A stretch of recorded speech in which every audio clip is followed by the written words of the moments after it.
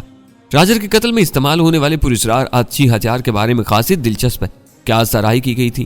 اسے ایسا ہتھیار قرار دے دیا گیا تھا جو دھماکے کے بغیر اتنی حرارت پیدا کرتا ہے کہ اس کی زد میں آنے والی ہر چیز جل کر کوئلہ بن جاتی ہے۔ اس نظریے کی حمایت میں راجر کے سامنے کے دانتوں کا حوالہ دیا گیا تھا جو کوئلہ بن کر چور چور ہو گئے تھے۔ اس کے دہانے سے سر تک ایک سوراخ پایا گیا تھا، جبکہ بغلی دانت صحیح سلامت تھے۔ رات کو ہم لوگ ویرا کے ساتھ موتی لال کا شکار کھیلنے کا پروگرام طے کر کے سوئے تھے، اس لیے سویرے ہی اٹھ گئے تھے، لیکن ناشتے کے بعد ہم اس نتیجے پر پہنچ چکے تھے کہ شہر میں جاری سرگرمیوں کی وجہ سے ہمارا باہر نکلنا مخدوش ہو چکا تھا۔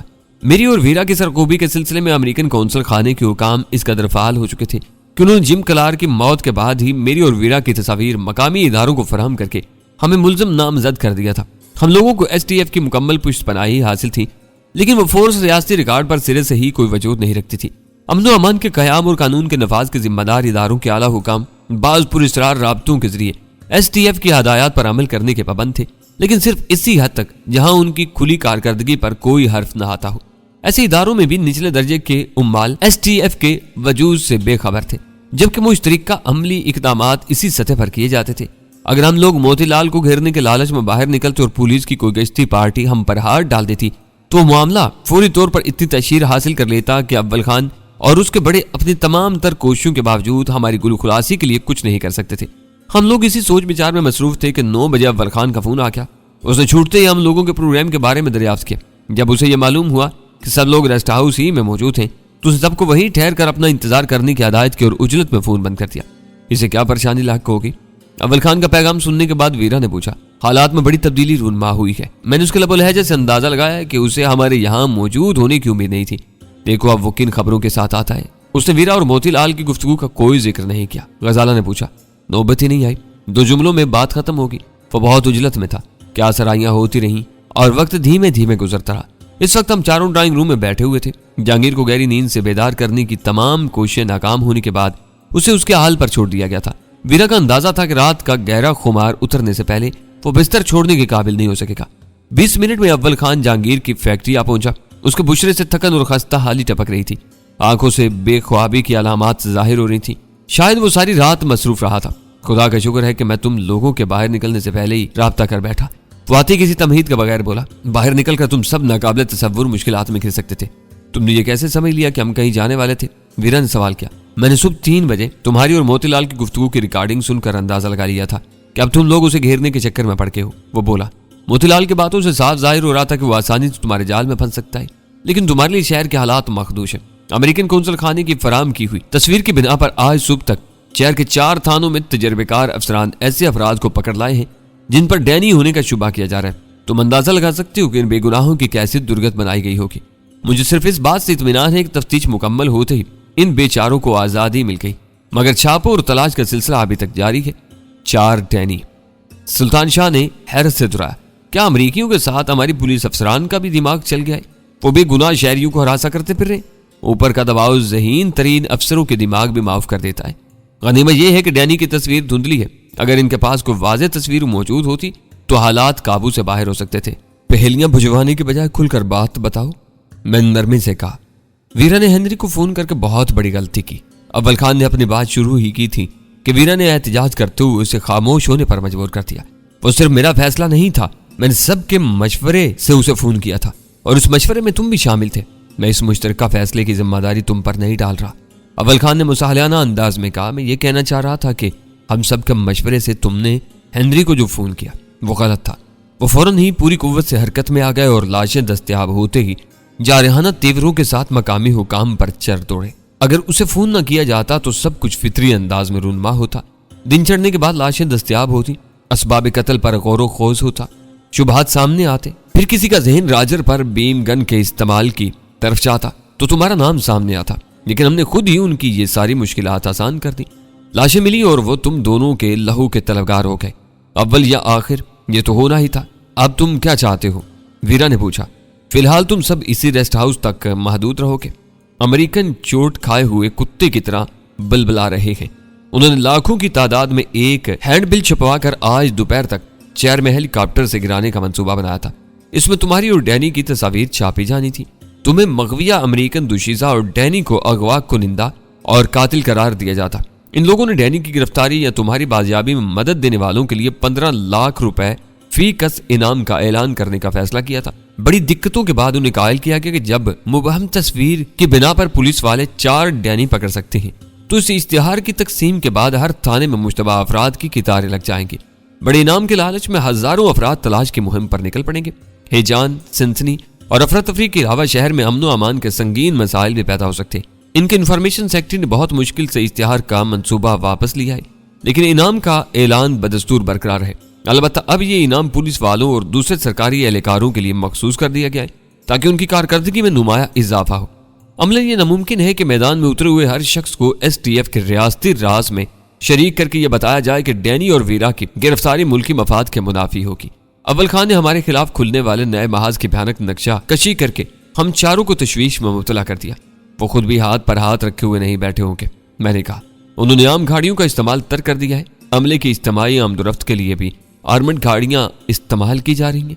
کراچی میں ان کی کل تعداد صرف 4 ہے۔ 6 گاڑیاں اسلام آباد سے چارٹر طیارے کے ذریعے منگوائی جا رہی ہیں۔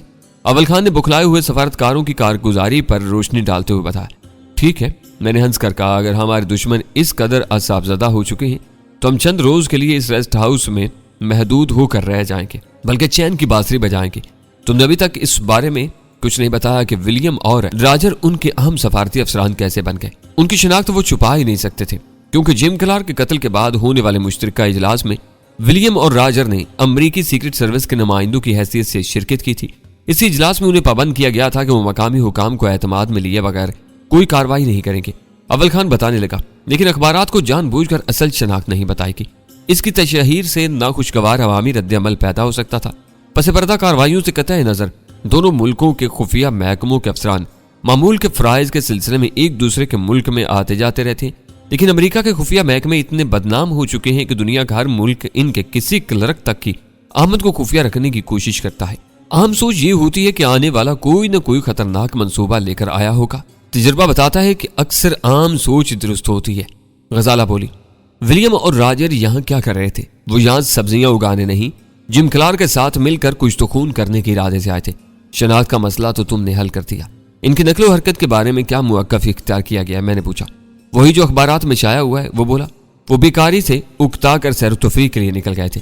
یہ ان کی سنگین غلطی تھی کہ انہوں نے انتظامیہ سے کسی حفاظتی بندوبست کا مطالبہ نہیں کیا۔ یہاں والوں کا سب سے مضبوط نقطہ یہی ہے کہ مرنے والوں نے حفاظتی اقدام کو سرے سے نظر انداز کر دیا تھا۔ میری توقع کے مطابق قونصل خانے والے یہ بات اپنی زبان پر لا ہی نہیں سکے کہ ولیم اور راجر جم کلارک کے قاتلوں کا کھوج لگانے کے کسی مشن پر نکلے تھے، لیکن سفید کرولا سمیت پکڑے جانے والے 4 مسلح مقامیوں نے بھی تو کچھ نہ کچھ بتایا ہوگا۔ ویرا بولی، ان پر محنت جاری ہے۔ اول خان یک بیک اداس ہو گیا۔ وہ شہر کے مجے ہوئے جرائم پیشہ افراد ہیں اور چند ہفتوں سے غیر معمولی آسائشوں کے ساتھ زندگی گزار رہے ہیں۔ ابھی تک وہ ایک ہی بیان پر اڑے ہوئے ہیں کہ ان کا کسی سے کوئی تعلق نہیں ہے۔ وہ کلفٹن جا رہے تھے کہ راستے میں جھگڑا ہو گیا اور وہ دھر لیے گئے۔ کلفٹن جانے کے لیے ہتھیار بھی ضروری تھے۔ ویرا نے طنز سے کہا، ان کے بقول ہتھیار مرد کا زیور ہوتی ہے، مسلح رہنا ان کا معمول ہے۔